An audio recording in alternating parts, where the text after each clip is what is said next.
Welcome back to my channel, family. I know it's been a minute, but I'm back now, and if you read that title down below, you should already know what we're here for today. We are back with another episode review, finally, after a week off. We back with P-Valley, Season 2, Episode 7. This episode is titled Jackson. So y'all know I do not like to waste time. Without further ado, please be sure to like, share, comment, subscribe, turn on your post notifications so that you're notified every single time your girl call your phone, okay?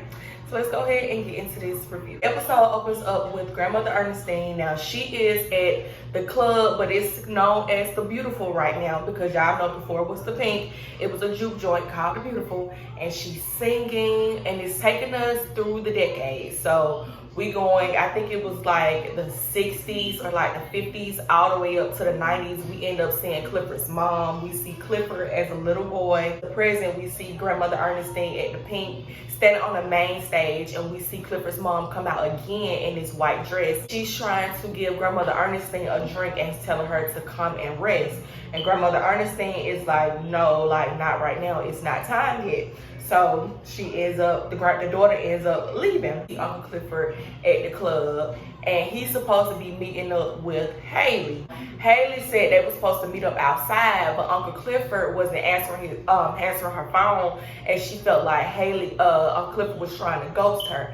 So Uncle Clifford was like, girl, I am the last ghost that you need to be worried about up in here, okay? She didn't just buy a club with that money. She bought a piece of history. She done ran out of ideas short of killing Autumn at this point.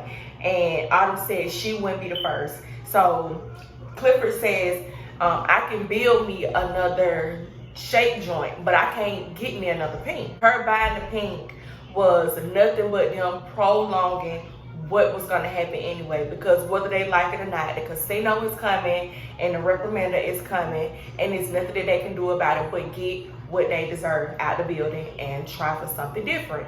She tells Uncle Clifford that she got offered $5 million by Promised Land, but she's not taking it. And Uncle Clifford is like, bitch, what? Like, good job, but bitch, what? Like, why you not taking it? And she was like, because I want 10 mil. That's what I said. That's what I want. I'm going to get you and your ancestors what you deserve. And Uncle Clifford is like, this is not about me, and this is not about my ancestors. This is about you. And Autumn says, no, what it's about is my money that I lost my child over being sucked up into this club. I'm not going to let that go to waste. I'm not going to let what I fought so hard for go down the drain. Clifford walks up on Haley and says, but the only thing is, Haley, that baby is gone. Basically letting her know your child is gone, but we're still here. So worry about the now, basically. We see Mercedes on the phone with Shell. Shell is at the house. Now we find out that Terica has been staying over at Mercedes' house for the last 2 or 3 days, and Shell can't even remember how long the child been gone. Mercedes tells her that Terica is just going to stay with her for a few more days until Shell, gets herself together or whatever. So Shell had the nerve to get smart with Mercedes and tell Mercedes, just don't have her trying on no more flaws. And Mercedes was like, you try not to get drunk off 2 cases of Moscato and go on a joyride and get stopped by the cops. How about that, okay? Ain't nobody got time, Shell. We not going back and forth no more, baby. You done showed that you're not stable. So all that shit you was popping to Mercedes about her not being a stable mom, this, that, and the third, girl, we don't want to hear that from you no more, because you done showed us just how you rock. We don't want to hear it. She go into Terica's room. Terica in there looking at her figure.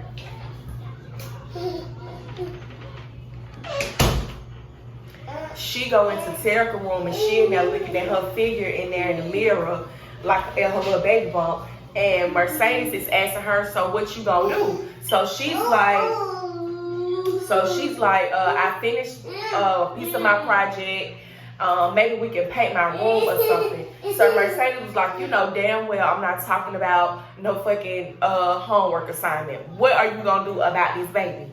So she's like, I don't know. I haven't decided yet. So she tells Mercedes that she's craving some frozen yogurt with hot sauce on top. So, which is TCBY, a little frozen yogurt restaurant or ice cream spot, whatever. So Mercedes tells her, come on, let's go get the ice cream. So she gonna have the nerve to ask, can she drive the car? Mercedes said, hell no, and I knew that's right. And I wanted to say this. Now, I know Shell was putting all this pressure on Mercedes about how she was not a good fit mom, but I honestly think had Terica been under Mercedes' care, none of this would be going on, because I feel like Mercedes would have been that mother that would have put that mat down on Terica and let her know, bitch, don't fucking play with me. But because she was exposed to something different, she never really had a chance to understand just, what her mother went through, because she was not with her mom. She was curious, so she went out behind her mom and ended up doing the same exact thing. Murder laying on the couch, and basically he is having flashbacks of everything that happened the other night with Teak and all the memories and stuff like that, and it's really making him emotional. We hear in the distance Grandmother Ernestine upstairs, and she's coughing. So Murder goes upstairs to check on her to make sure, everything is on the up and up. So when he gets there, gets in the room or whatever, he starts to take care of everything, take her blood sugar. Then he also tells her that he cooked some food for her or whatever, because she was saying that that chicken and dressing that Clifford made was gonna kill her before the Corona do.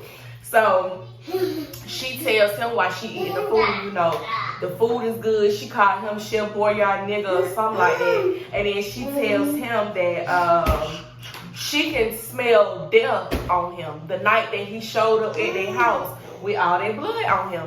And it really took Lil Murder back. Mississippi and Derek at a store with the kids, and he trying to get her to get some moon pies and some other shit.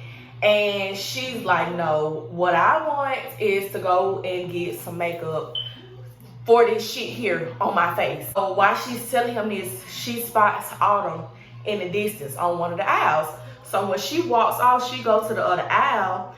Autumn automatically pulls down the mask and sees that Keyshawn is still getting her ass whooped. She's like, I see you did not use that gun that I gave you. And Mississippi gonna say, it's not that easy. I got the kids. Basically, every time I try, something happen. It's not working for me. So Autumn is like, it's other ways for you to get out. In other words, bitch, call me if you need help. We hear the baby Regal crying in the distance, and Derek comes calling for Mississippi to come on. So she leaves in a hurry, Uncle Clifford. Now, she gets home from running errands, and she's looking for Grandmother Ernestine and Lil Homicide. That's what she called him, Lil Homicide. She can't find them, ain't nobody saying nothing, so she think that Lil Murder done left Grandma Ernestine there by herself.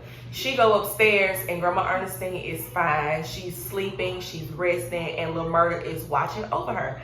Lil Murder tells her, you don't have to worry. I've done everything to the T, just like you told me, just like you wrote down. I made sure her blood pressure was good, blood sugar is good. She's eating, I'm sorry, I'm sick. I got sick brain. So they go into the kitchen, and Uncle Clifford gets some of the food that Lil Murder made. He basically gets talking about what's going on with Autumn and the club. So Uncle Clifford lets Lil Murder know that she received an offer for $5 million, but she's not gonna take it. And Lil Murder was like, you don't seem happy though. That's $1.5 million for you in your pocket. So Uncle Clifford tries to get the subject off of her and asks Lil Murder what's up with him, because Uncle Clifford heard him crying on the sofa the other night. Murder gets up and basically shoos Uncle Clifford off, ain't nothing going on.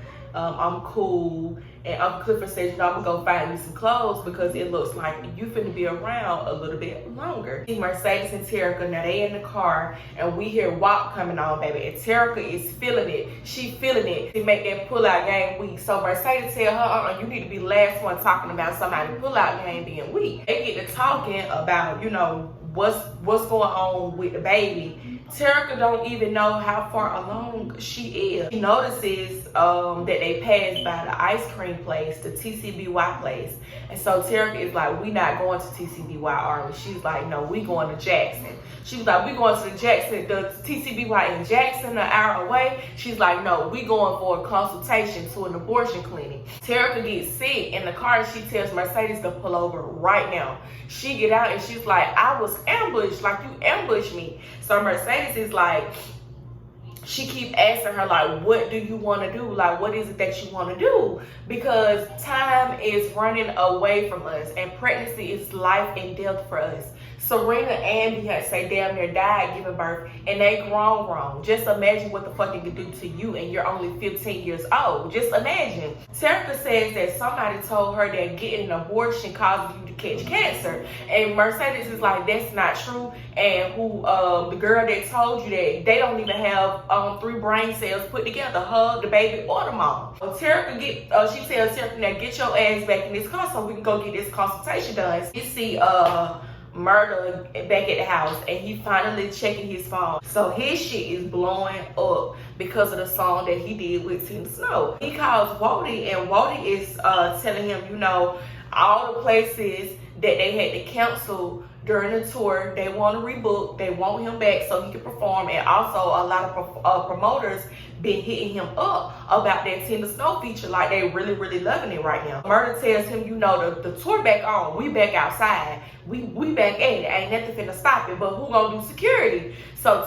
Walter was like, you know, what happened to Teak was really fucked up, like that was messed up. So Murder made a comment and was like, I guess we ain't have to fire him because he ended up firing himself. So Walter was like, you know, it's fucked up because he didn't have no family. Did no family come down to get him? He basically he about to have to bury him in a poppy grave. So Murder telling him, now he HVH for life, send him out like a king. We gonna make sure that we do this shit right. Murder and Clifford in Uncle Clifford's closet, which is really like a bedroom that she converted into a big ass closet.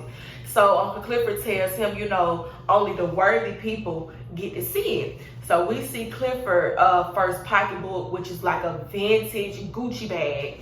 And Murder says, you know, so you basically, he asked him, so you been like this, basically. Uncle Clifford is like, been like what? No disrespect, but what are you? So Uncle Clifford is like, I'm Uncle Clifford, what are you? And Murder gonna say, I'm what the world won't let me be.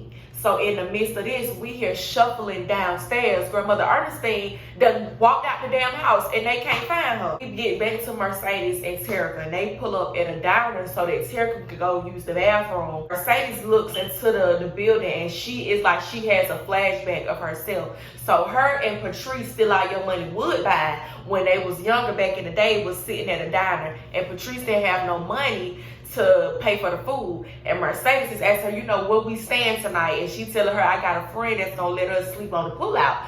So when she noticed that she don't have no money to pay for the food, she basically insinuates that Mercedes gonna talk to a man to get him to pay for the food. But Mercedes says no, because she has money. And when she opens her bag, it's a condom and it's money in there. And Patrice gets all up in her chest and puffed all out. You get mad at her because she got a boyfriend that's giving her some money, but yet you just tried to get this young girl to go and basically prostitute herself away on the slit slide to get somebody to pay for y'all food at a diner because you didn't have the money to pay for it. And you the mama, why you couldn't go do it? And was beating her ass, telling her basically, no more Cortez, you're not gonna be doing it. Back in the car, Terica gets back in, and you know, she gets a text message from the little boy, and Mercedes is basically asking about him and all that stuff.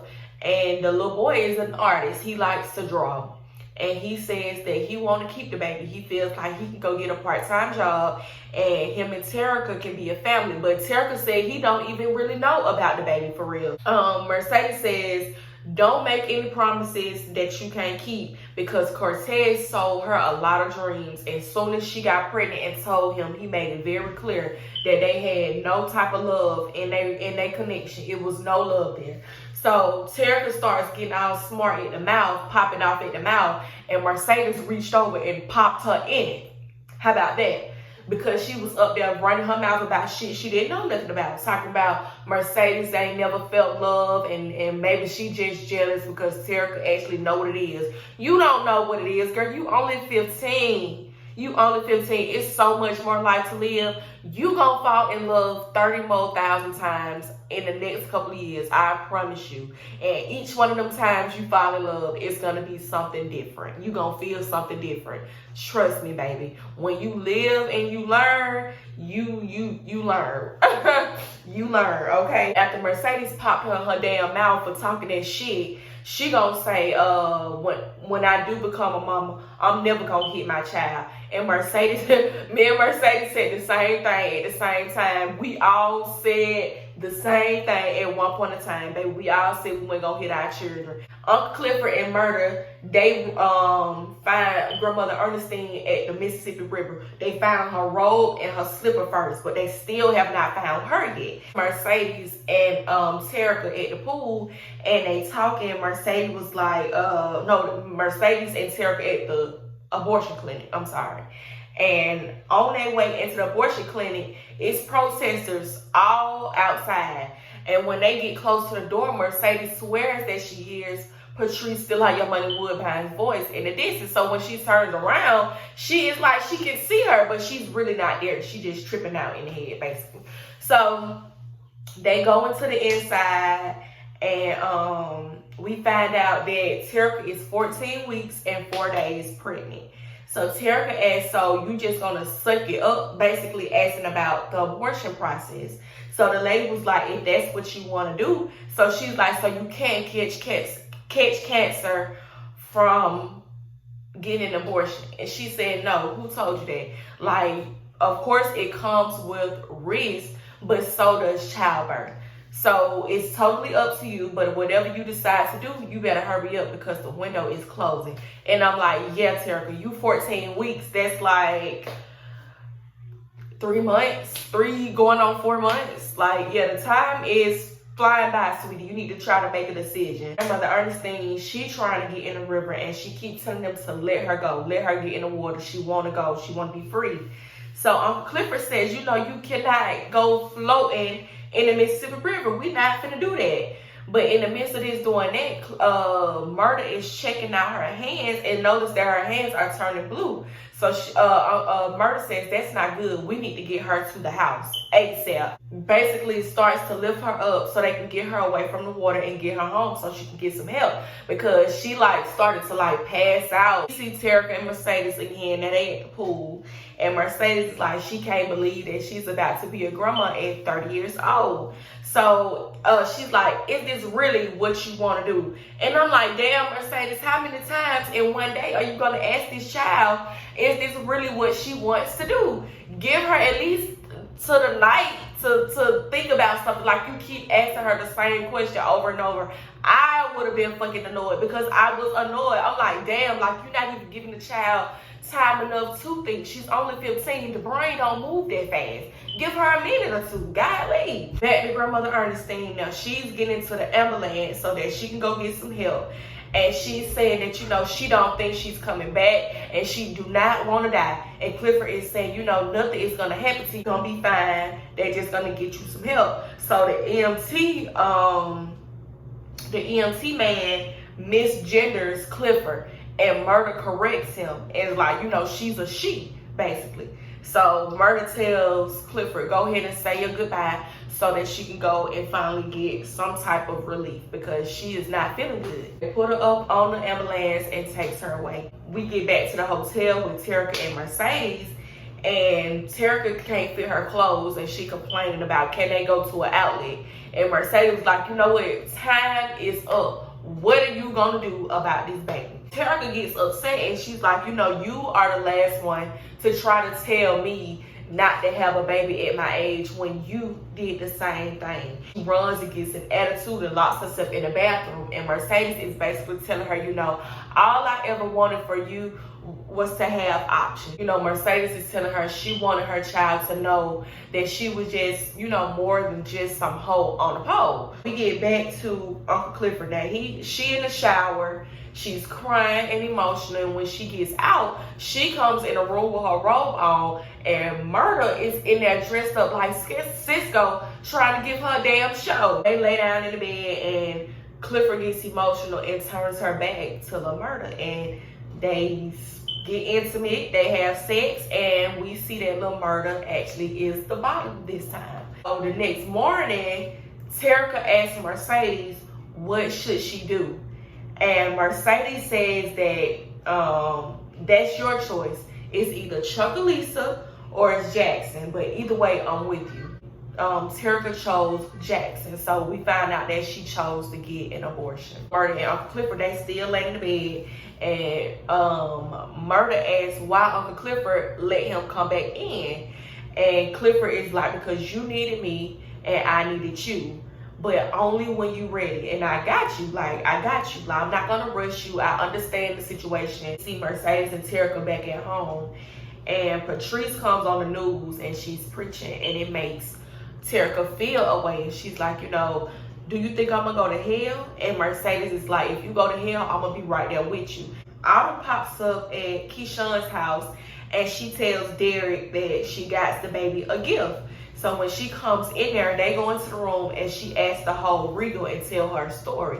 Now, basically, this story is about her life. She's basically letting Mississippi know who she is. I'm letting her know her real name and everything, the whole nine. Keyshawn was like, on the real, what are you talking about? So she gives her the bag, the Prada bag that the bracelet or whatever the baby gift was supposed to be in, and pulls out a burner phone and tells her to call Haley Colton, look up Haley Colton, and call her when she's ready to learn how to swim. She gives her the baby and she leaves out the room. Good fucking shit, Autumn. Good shit, Autumn. You finna help her. Mississippi, do not fuck this opportunity up. Get you and your children up out of there and let Haley come and help you, because you need to be helped at this point. This shit is getting ridiculous what you and Derek got going on, and I'm tired of seeing it every week. So that was the end of this episode, you guys. That's the end of this review. I hope you guys enjoyed it. Please be sure to like, share, comment, and subscribe. I love each and every one of y'all, and I will see y'all in my next one. Peace out.